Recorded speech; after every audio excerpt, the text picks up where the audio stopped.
Let's have some fun with air dry clay and make some magnets. This is not a sponsored video, but I will link the brand of air dry clay that I use in the video. Also, I have already done a video on painting these magnets, so I will be skipping the painting part of the tutorial. Right now I'm just prepping my surface, making a rough area so the clay will adhere better to the wood. These are just some little laser cut wood designs. I think it's birch wood. I've sanded them down a little and scored the side that I'm going to be putting the clay on. I'm using DAS air dry clay. I'm just using the regular variety. All they had on TikTok was the terracotta color. I'm not using that.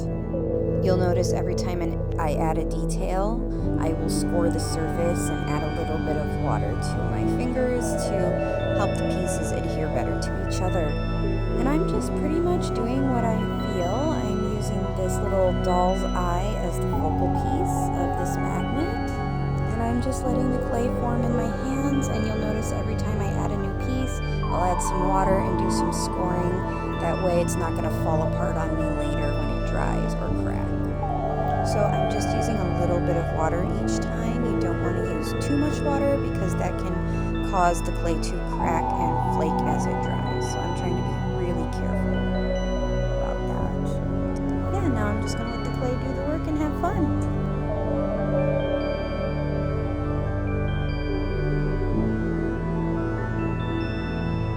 And when you're making your magnets with air dry clay, you can do whatever you want. It's going to be really awesome.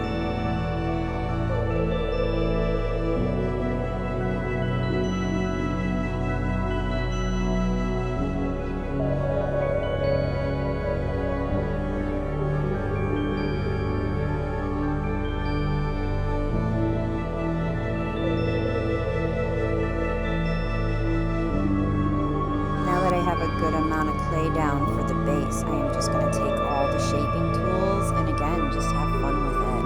I really enjoy the process. So I reached a good stopping point with that one, and now it'll have to dry for about 3 days. With air dry clay, you want to make sure they get super dry before you paint them or add any other layers. These ones I've already painted. I skipped that part. I'm adding a layer or two of Mod Podge and then hot gluing a magnet to the back. And that's it. Here we go. Test run. It worked. I hope you enjoyed this tutorial and have fun making your own little magnets. Bye.